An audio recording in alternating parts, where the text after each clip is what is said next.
government of El Paso. Thank you all very much. So, just a little bit before I get to the governor, I want you to know that me and my team are breathing some life back into the El Paso County Republican Party. And we need your help, all right? I've got a great team. I've got my vice chair, Chia, my secretary, Nancy, several of our other party affiliates and candidates, Hector and Guadalupe. So they're going to need your help. We need your help to get out the vote. The governor is going to need your help to get out the vote, all right?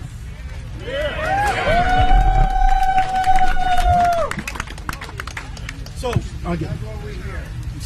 All right, so let me remind you, because I know you guys know this, but I want to remind you just a little bit about our great governor. All right, Governor Abbott is one of the 100 most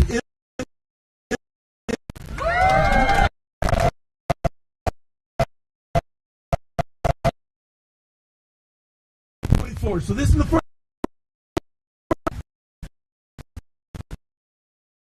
legislation he has signed into.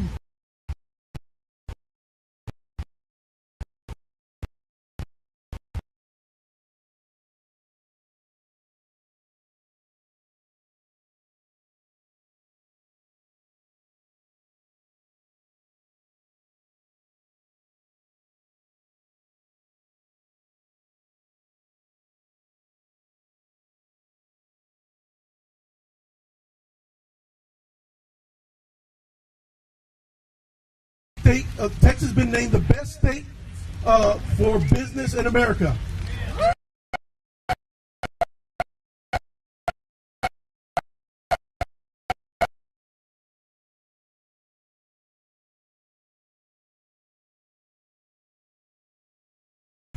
All right, that means we're growing instead of shrinking like other states.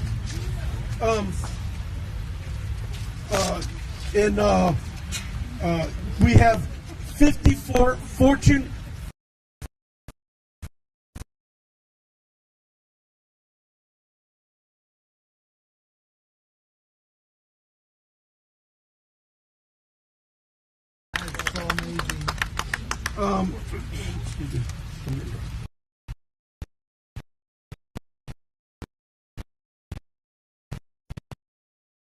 Operation Lone Star to secure our border.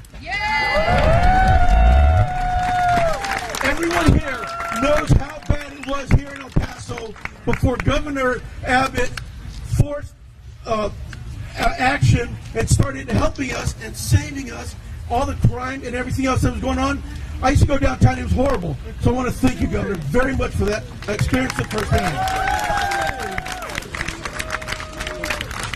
The governor is working on securing Texas by developing an infrastructure, creating the Texas Cyber Command, which would be the largest state-based cybersecurity department in America. Again, Texas, because of Governor Abbott, is going to be #1 in one more thing.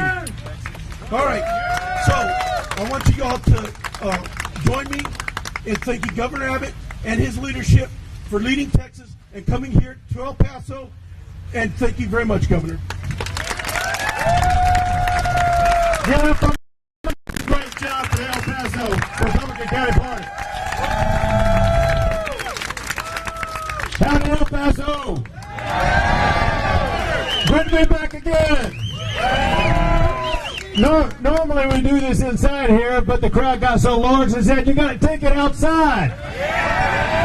We're outside, and we are loud, and we are proud, and we are going to win El Paso County this coming election cycle. There's something going on the border that you all saw on election night, this last election, when you saw county after county on the border turn red for the first time. I know you were thinking El Paso County was just maybe only the one or one of only a handful of border counties that did not turn red, but I know you're with me that we're going to turn El Paso County red this next election. Let me tell you, it's not complicated. The reason why all these border counties turn red is twofold. One, they saw that the Democrats who used to govern them, the Democrats who were governing the presidency like Joe Biden, they had abandoned any hope or any opportunity for a future for anybody living on those borders. And they want someone who provide hope and opportunity for that future, and that is the Republican Party of Texas. The second thing is, all they had to do was to open their eyes and see common sense. What we were doing is common sense. What the Democrats were doing, violate common sense. Here's an easy example. We should have only girls participating in girls' sports. That's why I signed a law. I signed a law of no boys in girls' sports in the state of Texas. That's why it's Republicans who are against these open border policies. It's Republicans who will secure our border and deny illegal entry into the United States of America. That's exactly right. It's also, listen, there's a massive difference between the Republicans and Democrats as it concerns public safety, as it concerns crime in our cities. We believe that you should have safe streets to walk on and go shopping in and work on, and that's why Republicans are cracking down on crime in our cities. Yeah. Listen, we need a whole lot more in addition to all that. Did a whole lot more during the session that Michael made some reference to. I'll pass on some of it. One is, for the first time ever, Texas joined the other Republican states across the country, and I signed the largest Day One school choice program in the history of the United States of America. Let me tell you what this does. So you can, for those who don't understand all this, I want to boil it down for you. School choice, first of all, it empowers parents.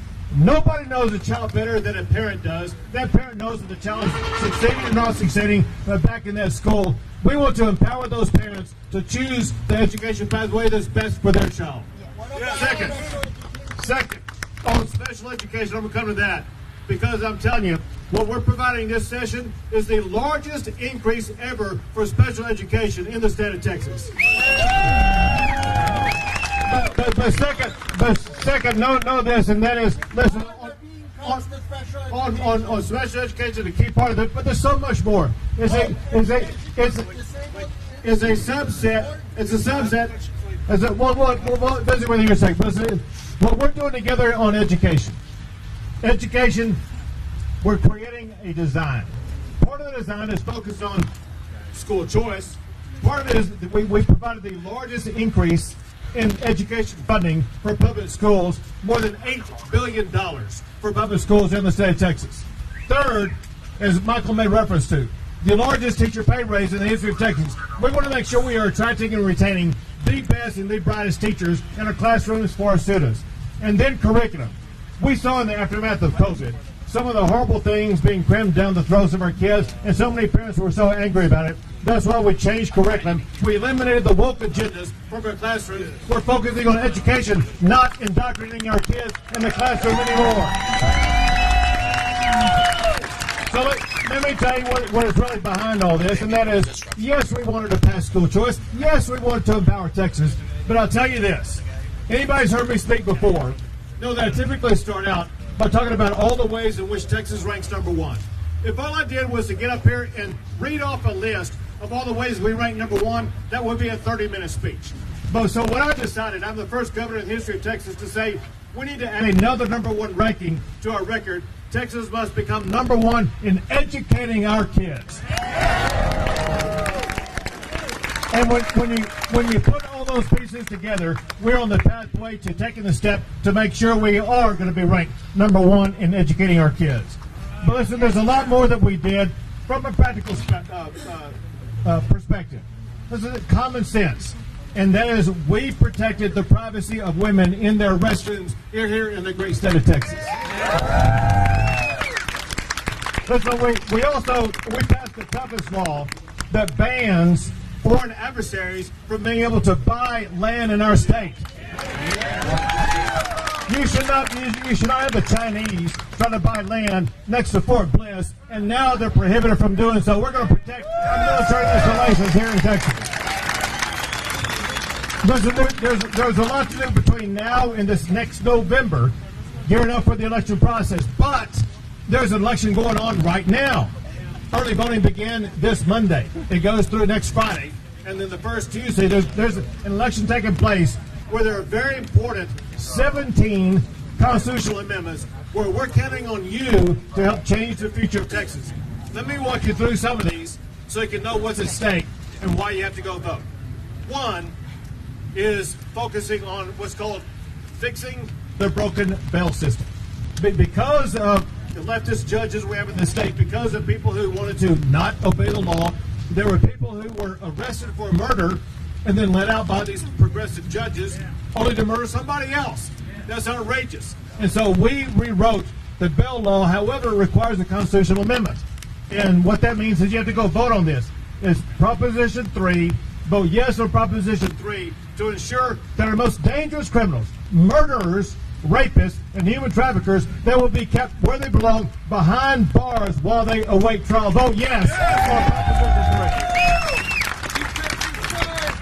3. Another one that's essential to our future, and y'all may be dealing with this out here in El Paso, and that is we have a growing population, growing businesses, but dwindling water supply. We need to improve our water supply in Texas. Proposition 4 is to increase that water supply. We're using $20 billion, not a single penny more in taxpayer money. We are prioritizing our budget, like you have to prioritize your budget.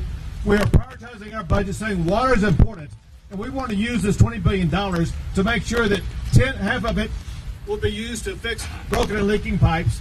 The other half will be used for new water sources to make sure that future generations are going to have access to water. So vote yes on Proposition 4. Another one, now this makes sense, right? We should only have voting in our elections United States citizens. Proposition 16 requires only U.S. citizens can vote in our elections. Vote yes on Proposition 16. Now I'm going to tell you there's a way you can oversimplify all this. I can go through all of these. However, you can just go vote yes on every single one of these 17 ballot propositions. And if you need a better reason why, I'll tell you this. And that's because more than half of these propositions either abolish taxes or cut taxes. Let me give you several examples. We want to make sure there's no capital gains tax. There's a proposition that will completely ban a capital gains tax. We want to make sure there's not a death tax or inheritance tax in the state of Texas. Vote to abolish it. There's going to be a confusing worded proposition on there. It's Proposition 6. Anyway, Proposition 6 says it wants to ban an occupations tax on financial institutions. Bottom line, we don't want an occupations tax. We don't want your financial industry to be taxed. So vote yes to ban those taxes on Proposition 6. And the last one I'll tell you about, listen, our small businesses are the most important businesses we have. Like the one we're in front of right now. This cantina, this cocina, listen, this is a small business. The way the Texas tax system works, they have to pay what some people call an inventory tax or personal property tax on their tables, their chairs, their refrigerators, their cookers, their grills, things like that. Right now, the first $2,500 of the value of that is exempt from that tax. To be honest, that's not very much. If you vote yes on this proposition, it's going to increase that exemption from $2,500 to $125,000. That's going to be a tremendous savings for restaurants like this and small businesses across the entire state. And then there are 5 ballot propositions you can vote yes on that will cut and reduce your property taxes in Texas. Let me tell you about 2 of them. One is a proposition that increases the homestead exemption that exempts the amount of valuation of your property that you pay a school district tax on. Let me simplify this for you. Say your home is valued at whatever it's valued at. The first amount of that home is going to be exempt from being taxed. When I became governor, the amount of that exemption was $10,000. If you vote yes on this proposition, it's going to increase that all the way to $140,000. The first $140,000 on your home is not going to be taxed by the local school district. And if you're a senior or disabled, that's going to be increased to the first $200,000 that you will not pay a property tax on for your school. So that's going to mean more money in your pocket. Bottom line is all of these propositions together, they're going to change the future of Texas. But here's the deal. There's only one way to get those propositions passed, and that is to you go vote for them. So here's what I'm going to do. I'm going to stay here and take a picture with everyone who wants a picture under one condition, and that is you guarantee me that when you leave here, you're going to go vote. And I'm going to simplify it for you, because I have here the closest voting location, the YWCA West, 313 Bartlett Drive, is less than 2 miles away. I can make it there myself in 5 minutes. I know you can too, so I'm counting on you to go vote. Don't put it off till tomorrow. Don't put it off till next week. Go vote yes today on all 17 of those ballot propositions, and you will have made the great state of Texas even better. God bless you all, and God bless the great state of Texas.